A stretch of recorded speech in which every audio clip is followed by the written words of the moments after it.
사랑하는 성도님들, 10월의 첫날입니다. 이제 2020년도가 3달밖에 남지 않았습니다.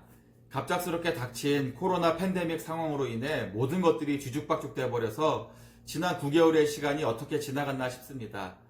2020년 남은 석 달의 시간을 더욱 정신을 바짝 차리고 하나님 안에서 건강히 잘 지내실 수 있기를 소망합니다.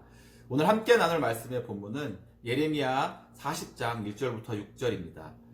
오늘 본문의 내용은 어제 우리가 보았던 39장 11절부터 14절의 내용과 비슷합니다. 예루살렘 성이 바벨론에 함락된 후에 예레미야 선지자가 자유하게 된 이야기가 반복되고 있습니다. 그런데 한 사건을 설명한 두 본문의 이야기가 서로 좀 다르기에 먼저 이해를 할 필요가 있을 것 같습니다. 39장에서는 예루살렘이 함락된 후에 예레미야가 바벨론 왕의 특별한 호의로 자유하게 되었다고 말하고 있습니다. 그런데 40장에 와서는 예레미야도 다른 유대인들처럼 바벨론 군대에 의해서 포로로 잡혀가지고 끌려가고 있었다는 것을 말해주고 있습니다. 예레미야는 잡혀가던 중에 라마라는 곳에서 바벨론의 시위대장 느부사라단에 의해서 자유하게 되었다고 이야기합니다. 한 사건인 것 같으면서도 두 본문의 차이가 존재하는 것을 볼 수 있죠. 39장의 내용처럼 예레미야는 바벨론 왕의 특별한 배려로 자유하게 되었습니다. 그러나 39장의 내용은 느부갓네살 왕의 명령에 따라서 사령관 느부사라단이 예레미야를 자유하게 해준 결과만을 기록한 것으로 보입니다. 이 사건이 일어난 때가 예루살렘이 바벨론의 함락을 당하던 때였음을 감안한다면 느부갓네살 왕의 명령을 받아서 사령관 느부사라단이 명령을 이행하는 과정에서 일어난 일을 좀 더 상세하게 기록하고 있는 것처럼 보여집니다. 그래서 바벨론 군대가 유대인들을 포로로 붙잡았을 때 예레미야가 누구인지 모르는 군인들에 의해서 예레미야도 포로로 붙잡혀 다른 포로들과 함께 라마까지 끌려왔을 것으로 볼 수 있습니다. 그리고 포로로 끌려가던 사람들이 라마라는 곳에 이르렀을 때에 어떠한 이유인지는 모르겠지만 포로들 속에 있는 예레미야를 발견하게 돼서 그가 결국에는 자유의 몸이 되었던 것이죠. 어찌되었건 사령관 느부사라단은 바벨론 왕의 명령을 따라 예레미야 선지자를 자유하게 해주면서 2절과 3절에서 놀라운 고백을 하는 것을 보게 됩니다. 2절과 3절 말씀입니다. 하나님 여호와께서 이곳에 이 재난을 선포하시더니 여호와께서 그가 말씀하신 대로 행하셨으니 이는 너희가 여호와께 범죄하고 그의 목소리를 순종하지 아니하였으므로 이제 이루어졌도다. 이 일이 너희에게 임한 것이니라고 했습니다. 이 말씀 자체만 본다면 너무나 당연한 고백처럼 보여집니다. 그러나 이 말을 한 사람이 누구인지를 본다면 당연한 고백이라는 생각이 들지 않습니다. 바벨론 군대의 사령관 느부사라단은 하나님을 아는 백성이 아닙니다. 바벨론 침공 때 예루살렘을 약탈하고 성전 기물들을 빼앗아갔었던 사람입니다. 거기다 유다의 백성들을 포로로 잡아가는 일에 책임을 지던 군대의 장관이었죠. 그런데 그가 유다가 멸망하는 결국의 모습을 보고선 선지자 예레미야에게 이렇게 고백한 것입니다. 하나님을 알지도 못하는 이방 나라 적국의 사령관이 유다의 멸망의 과정들을 지켜보고선 너희의 이런 재난을 너희가 섬기는 하나님이 이미 선포하셨는데 이제 그것이 이루어진 것이라고 한 겁니다. 하나님을 알지도 못하는 백성인데 하나님이 하시는 일에 대해서 고백을 하고 이야기를 하더라는 것입니다. 그리고 유다 멸망의 원인을 지적하는데 유다가 여호와께 범죄하고 그 말씀에 순종하지 않았기 때문이라고 했습니다. 느부사라단이 영적으로 뭔가를 알고 말한 것은 아니었겠지만 정확한 지적임에는 틀림없습니다. 오래전부터 교회를 향한 세상의 평가가 점점 나빠지다 못해 심해지고 있습니다.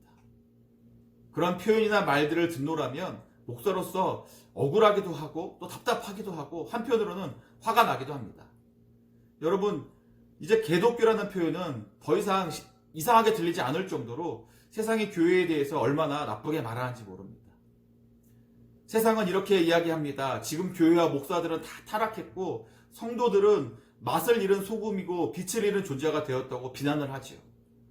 세상 사람들의 표현대로라면 교회와 성도가 얼마나 초라하고 별 볼 일 없는 존재로 전락해버린 것인지 모릅니다.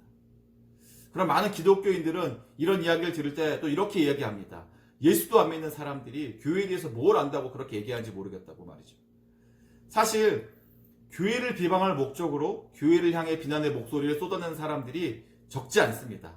그런데 그게 그렇게 이상하게 생각되지도 않습니다. 왜냐하면 말세가 되면 그리스도를 대적하는 자들이, 또 교회를 대적하는 자들이 일어날 거라고 말씀하셨기 때문에 그렇습니다. 그러나 그 많은 세상의 비방의 목소리 속에서도 우리가 귀담아 들어야 할 소리가 있다는 사실을 부인해서는 안 됩니다. 세상은 교회나 믿음의 사람들에게 별 큰 관심이 없는 것처럼 보이지만 실상 그렇지 않은 것을 우리가 알 수 있습니다.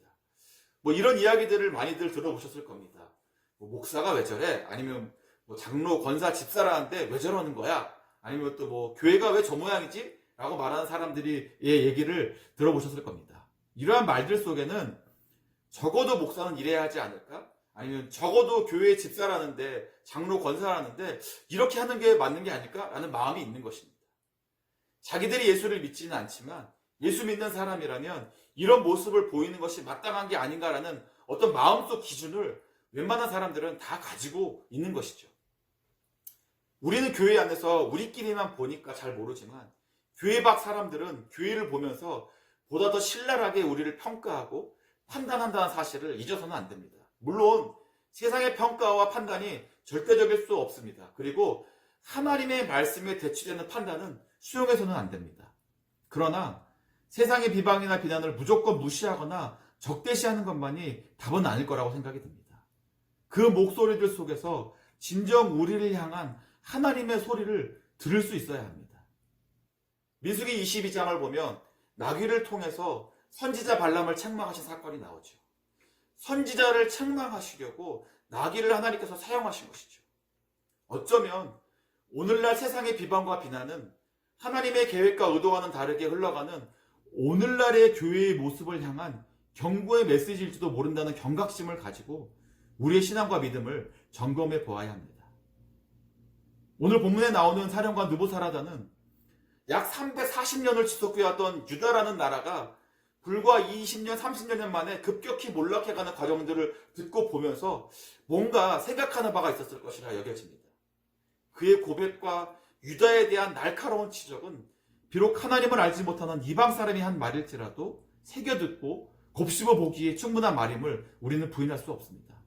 그러므로 어떤 순간에서도 하나님의 소리를 놓치지 않는 우리 모두가 되기를 간절히 축원합니다.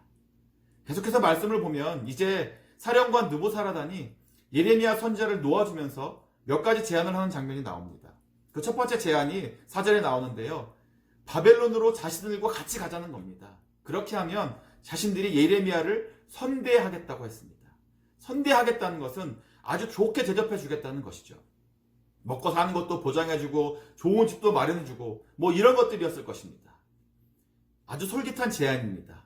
이전까지 예레미야는 진흙과 암흑천지인 웅덩이에도 갇혔었고요. 고초도 겪었습니다. 감옥에 갇힌 생활을 꽤 오래 지속했습니다.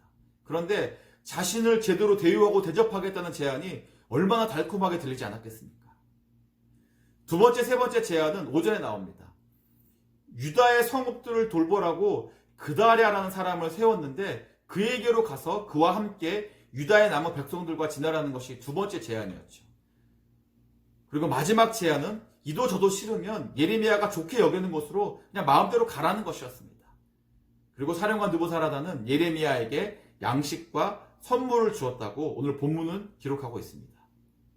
저는 예레미야가 좋게 여기는 곳으로 가라는 세 번째 제안도 꽤 괜찮은 제안이라고 생각이 됩니다. 사실 예레미야에게 유다 땅은 아픔과 고통을 준 땅입니다. 자신은 성실히 하나님의 말씀을 전하기는 했지만 말씀을 듣지 않았던 왕들과 관료들과 백성들로 인해서 고난과 고초를 겪은 땅입니다. 그런 땅에서 더 살고 싶지 않은 것은 당연지사일 것입니다. 적대국으로 가는 것이 좀 좋지 않게 여겨진다면 느부사라단에게 받은 양식과 선물을 가지고 다른 더 좋은 곳에 잘 정착해 살아도 꽤 괜찮은 선택으로 여겨지는 것 같습니다. 그런데 6절을 보니까 결국 예레미야는 미스바로 가서 그 땅에 남아있는 백성 가운데 함께 거했다고 했습니다. 유다에 남아있는 백성들, 어떤 백성들입니까? 이미 바벨론이 3번에 걸쳐서 침공하면서 유다의 기술자들, 유다의 대장장이들, 관료들, 지식인들 등등 많은 사람들을 잡아가고 죽이고 했습니다. 그러니까 지금 유다에 남아있는 사람들은 전쟁의 상처와 아픔이 있는 사람들, 버림받은 사람들, 사회적으로 낮은 계층의 사람들, 이런 사람들이 대부분이었을 것입니다. 그런데 그들과 함께 살려고 예레미야는 그곳으로 간 것입니다. 히브리서의 말씀이 생각났습니다. 히브리서 11장 24절로 26절의 말씀인데요.